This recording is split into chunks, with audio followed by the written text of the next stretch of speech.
Okay, we are recording now. It's 1:28. We have about 2 minutes.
Okay, we're going to get started. It's been recording here for a couple minutes.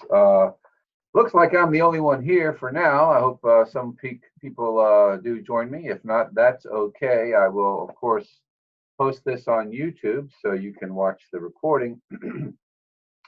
Happy Sunday afternoon, everyone. It's 1:30 Eastern Daylight Savings Time here on the East Coast. I am in sunny South Florida. Let me just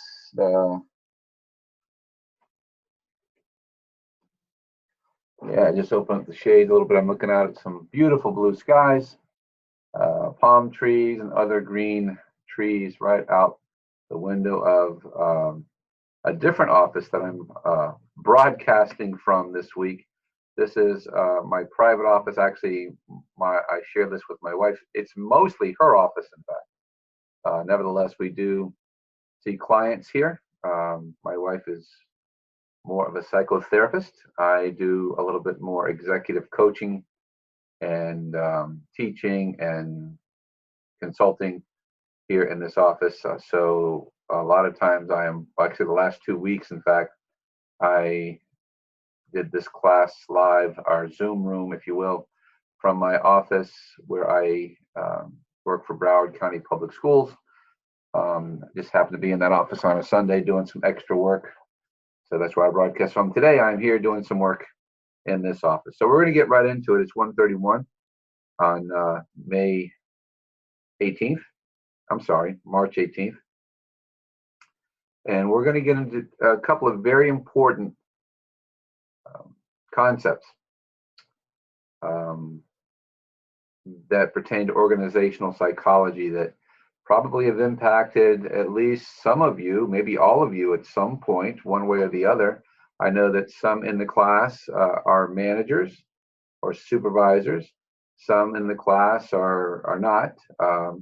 In any event, everyone gets some kind of an appraisal. It could be an official one that has been put together by a consulting company that they have sold their appraisal system to a big organization, such as the case with Broward County Public Schools. It's public record. They have an appraisal system that was developed by an outside vendor that they sold to Broward County Schools, and this is how they have developed it. And so we're going to get into that a little bit, and I can use some of my real-world examples. I was very pleased this week. In fact, I was just responding to some of your posts in the course room. Some of your posts were very good, and what I liked about, and I mentioned it in my reply, was that you took the theory that we're talking about and applied it to your specific situation. So, integrating theory and application is one of the tenets of adult education. So you did a nice job with that. So I'm hoping to do that today by talking about employee appraisal systems or evaluation systems. The slide I have up right now is, I think, a very good slide.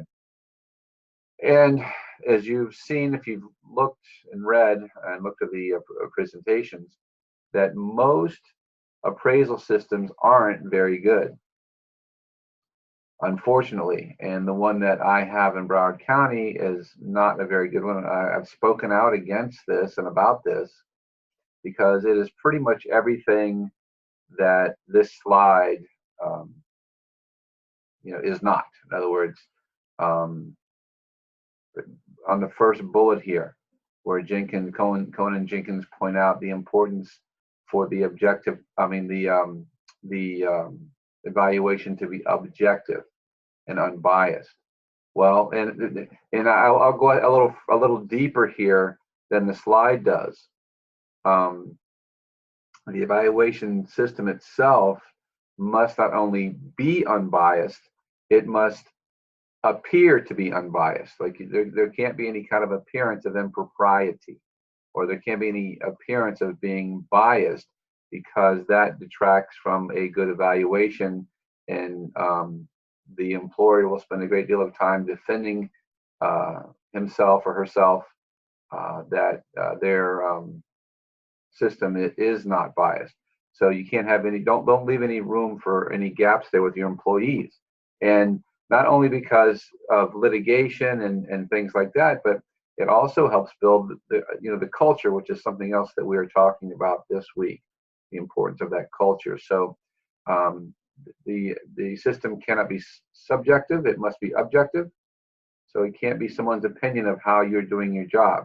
It has to be more quantitative. Like if I'm supposed to, if I work in a factory and I make, the infamous widgets, if I'm supposed to make 100 widgets an hour, that's something I can tell if it's fair or not fair. If I'm on the job for a while and I simply can't make 100 widgets and I'm trying my best and I get training, well, maybe that's not the job for me, or maybe 100 widgets an hour is too much.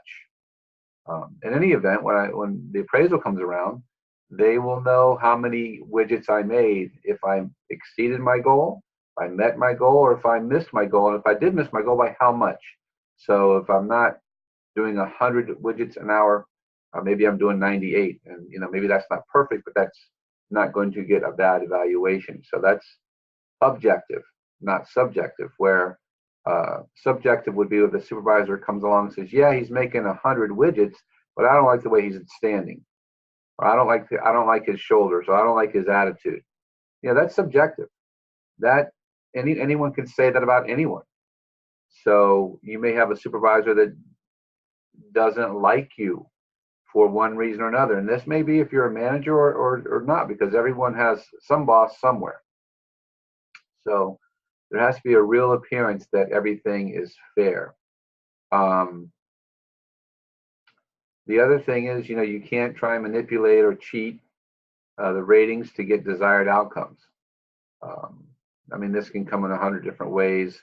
Whether a supervisor might be trying to help an employee along, maybe a favorite one, or maybe the supervisor might be manipulating the ratings if they don't like an employee, and there are a lot of ways that can be done. And for example, I did promise I would talk about the Broward County evaluation, and I've always gotten good evaluations. One of the reasons is because I do a good job, I think. Another reason is that I understand the importance of collegiality with the people that sort of report to me. And no one really exactly reports to me in my position at Broward County Schools, but I report to people, and I understand the importance of being collegial with those people and cooperative, and also standing my ground at times, but doing it when I have to stand my ground and say, no, that is not okay, or I disagree with that, doing it in a way that is not contrary or disparaging in any way to them. So in Broward County Schools, for example, I'm a counselor, so I don't get the same kind of evaluation as a classroom teacher does, but I think classroom teacher is something that everybody here can relate to. So the principal, the administrator, comes around and evaluates a lesson. The teacher does know the principal's coming, so they can, they can prepare. But the problem is, because people are so stretched and so busy, a lot of times the administrator does not show up at the appointed time because they got called away, which is not their fault. So the teacher, has to make adjustments, even though the appraisal says it will be at an agreed upon time. Another issue is sometimes the evaluator can't really know all the things that the teacher is doing, and by managing the classroom, by not asking certain questions, by not responding. Now the teacher does get a chance to go in and sort of debrief the administrator, but it's still the administrator who determines what, they don't necessarily need to back it up with any hard data. We used to have a better system, in fact, years ago at Broward County Schools, and they would, for example, I'll give you a little extra tidbit here.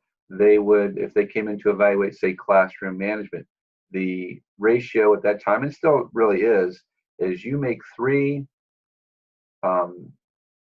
positive comments to a class, or anyone. This goes for parenting too, by the way, so you might want to keep this in mind, or your employees. You make 3 positive comments about their actions, their behavior, their performance, to 1 negative. So you must give a negative or a redirection, if you will, about a 3-to-1 ratio. And if everyone's doing the right thing, you still need to call out those positive affirmations in a 3-to-1 ratio. So if everyone's doing the right thing, how do you find something to you find something to redirect, and you sort of up the bar a little bit. I hope that makes sense to you. So that was quantitative. You could actually keep tally marks for that, for a classroom management situation.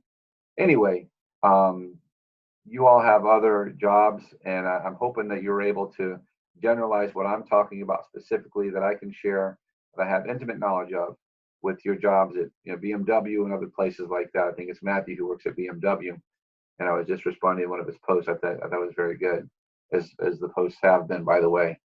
Very, very nice work. So anyway,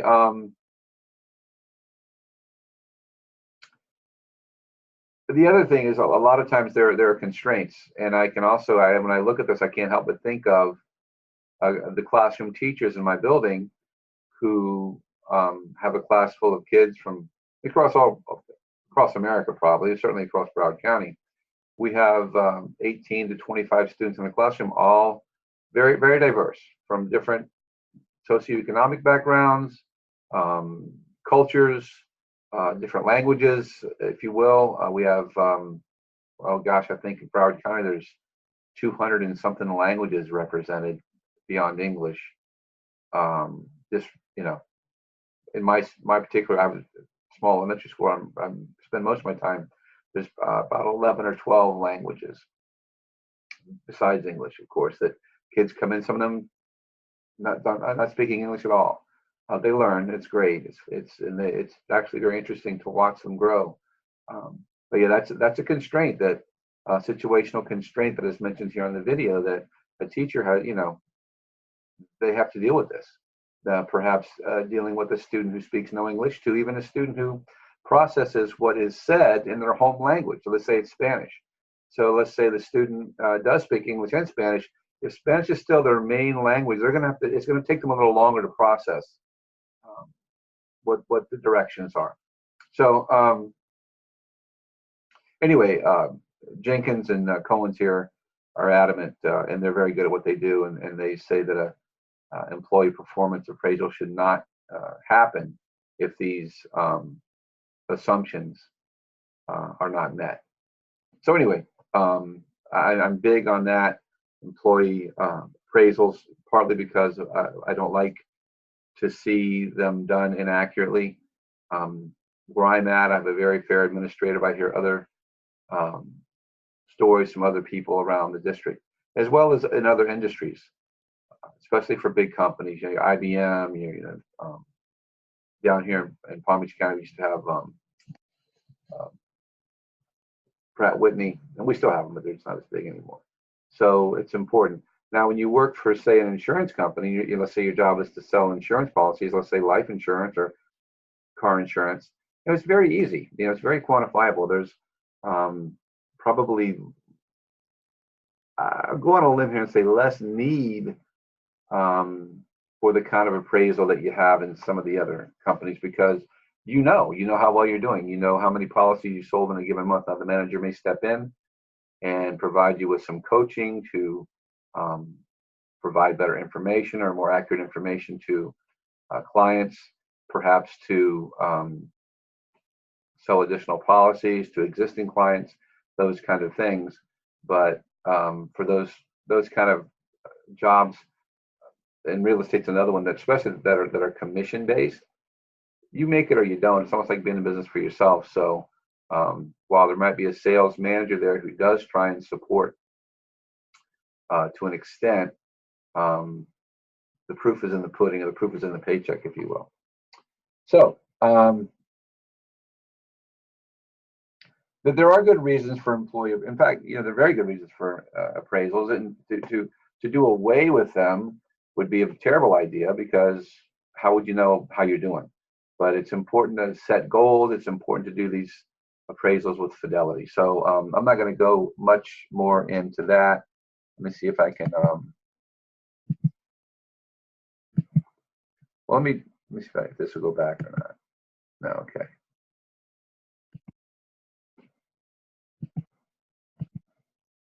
I do like the 360 feedback.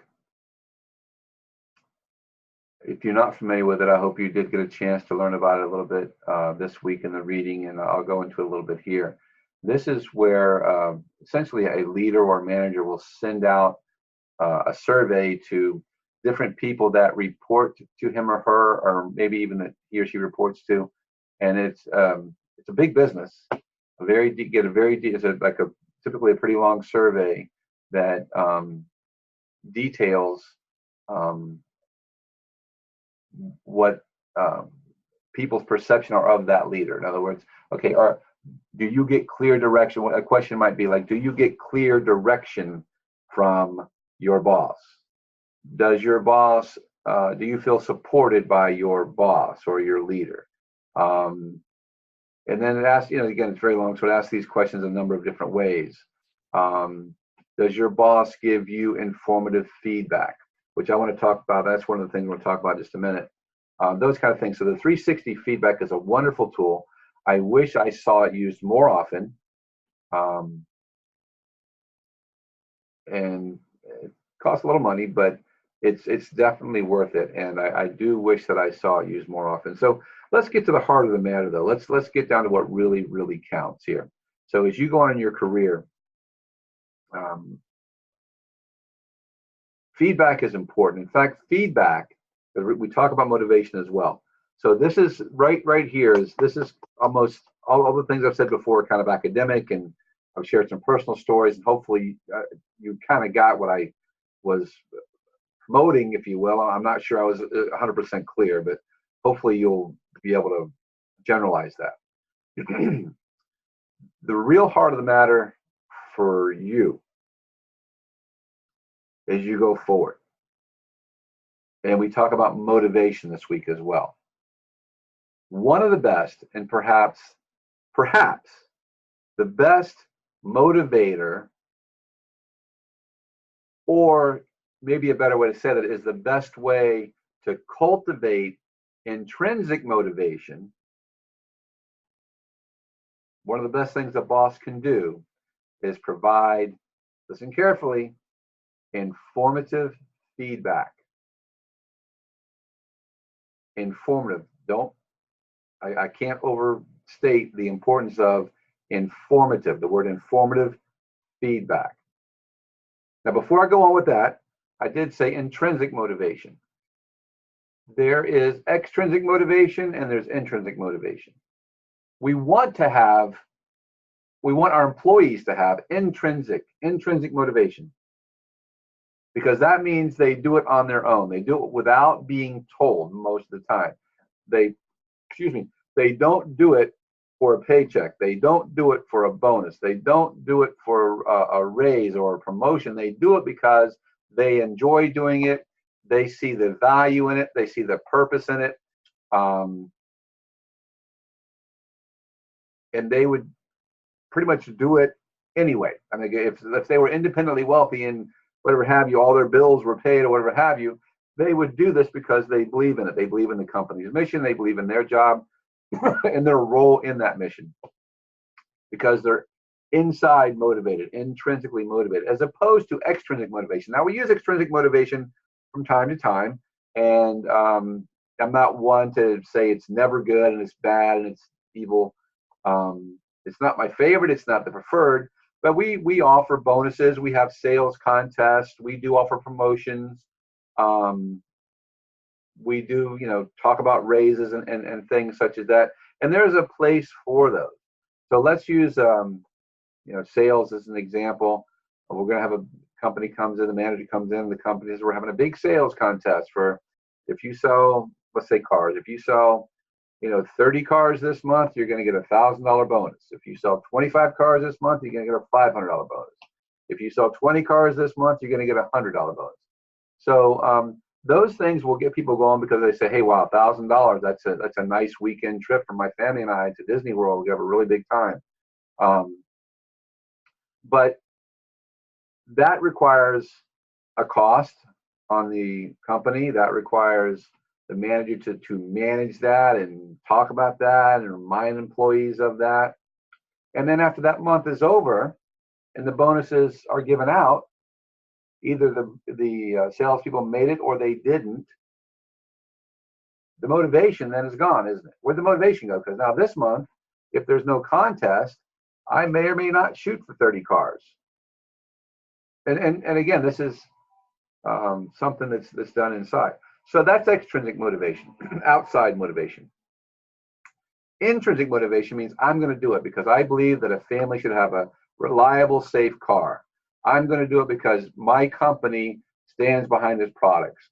I'm going to do it because, and car sales may not be the best example, but I'm going to do it because my company has integrity. I'm going to do it because my company offers the best deals to my customers. So I really believe that this is the best car on the market for the money. So I am going to let everybody know because it's in their best interest to buy a car. So that's intrinsic motivation. The best way for a manager to cultivate that intrinsic motivation is what I said before, informative feedback. I know you remember what I said. What does that mean? It's not evaluative. Informative is not evaluative. Informative is not evaluative. So you don't come around and say, good job, or bad job, or I don't like what you did, or it's judgmental. That if those evaluations are, they lend themselves to a judgmental mentality. And I mentioned this, I think, in one of the replies to one of the posts today. Informative feedback that employees receive come from a manager who would be seen more as an expert, or at least another set of eyes who may be viewing what's happening from a different angle. And you provide informative feedback about what is good and what is not good. Again, I'll refer back to that 3-to-1 ratio.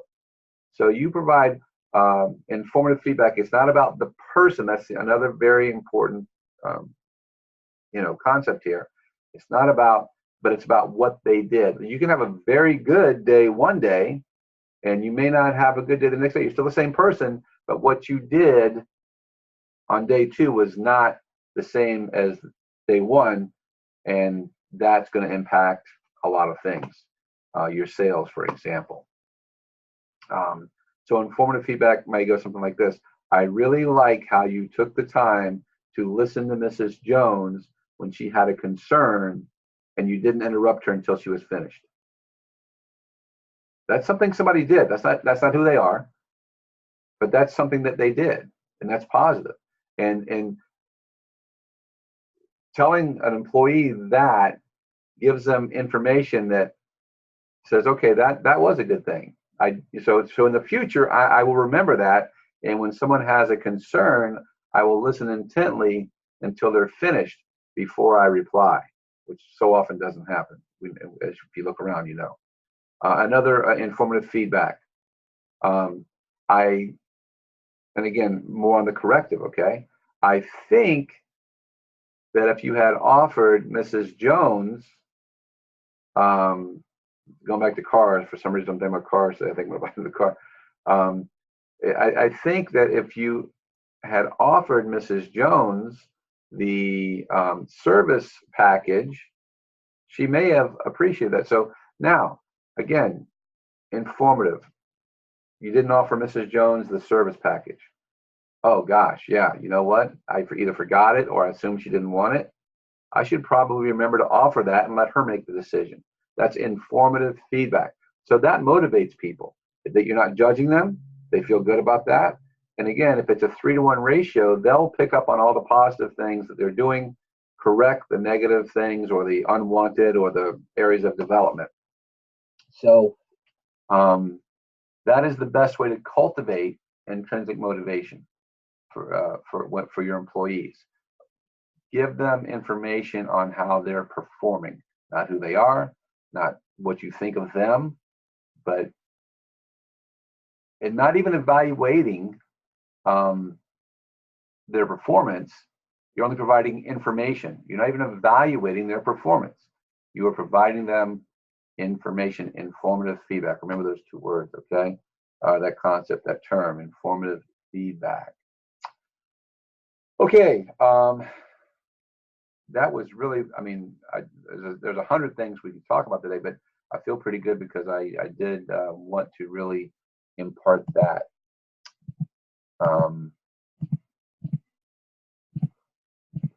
On you. You know, one other thing I just kind of wanted to mention because as I flew through there, the importance of goals. We didn't really have that in our lesson so much this week, but goals are so important, and you cannot minimize that. So I'm just looking here at some of the other, you know, for our second presentation, and the intrinsic motivation, which I did mention.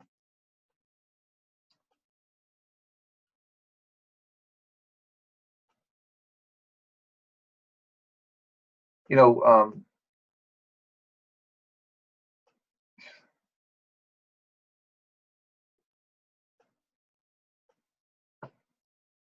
we did touch on in the presentation. I just was flipping through some slides there. The importance of self-esteem. I can give a whole, you know, 2 hours on self-esteem and what does it really mean?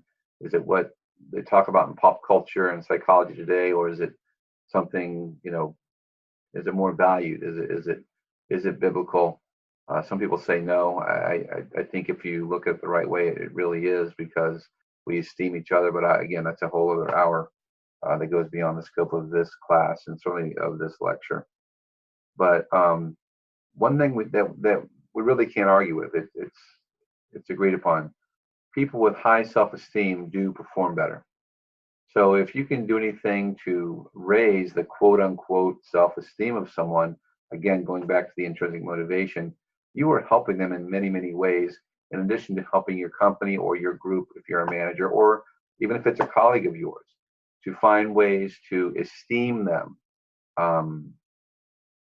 And that's how you raise their self-esteem, to be honest with you. You basically esteem them. You reinforce some of the great things about them. Maybe they're not doing well at work, but you know what? You know they're a good family person, and you just lift them up with a kind word. This is biblical. Not only does the Bible in Proverbs tell us that kind words, and I'm not sure exactly where it is, but you can certainly find it in Proverbs. You know, kind words turn away wrath. Kind words are like honey. Kind words are better than medicine. So when you see someone's down, the Bible not only tells us that, okay, that's true, it counsels us to use our words to build people up rather than to break them down. Certainly,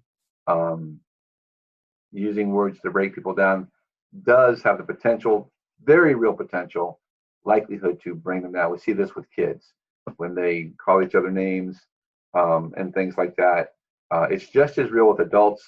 Sometimes it's just easier to see with kids because we think we don't do it, but we do because we haven't learned our lesson, I guess. I don't know. So we are counseled to do that biblically.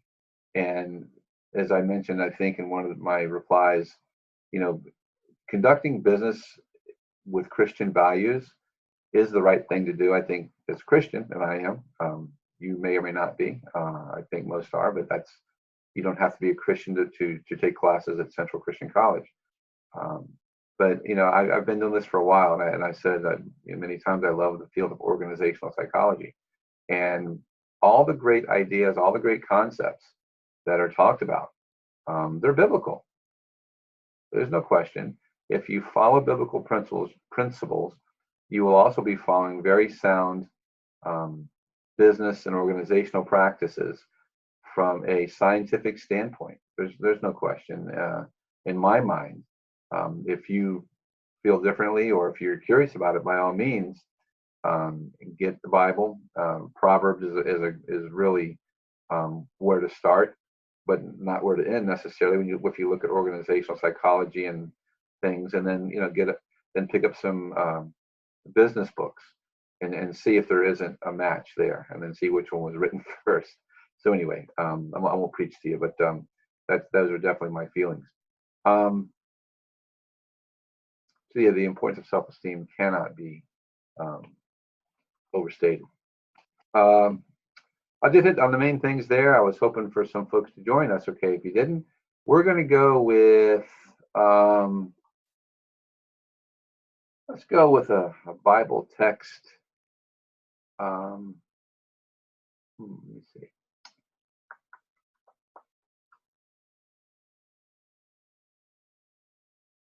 How about going through my mind here? Let's go with Micah 6:8. If you'll tell me that in your message tab, I will certainly give you credit for watching this video. You get your 2 points. As I said, it does add up. And I do hope that you enjoyed the video and the recording anyway, the recording of the video. And I got something out of it. Again, if you have questions about what I was talking about at the beginning, I just don't know that I was clear. I didn't really have anybody to bounce ideas off and see if I was making sense. Hopefully I did, and I wasn't too specific, and you can generalize that to your situation. Other than that, it's Micah 6:8. Do enjoy the rest of your weekend. By the way, this is week 3. So tonight at midnight, we are officially halfway finished with the course. By the way, you're all doing very well.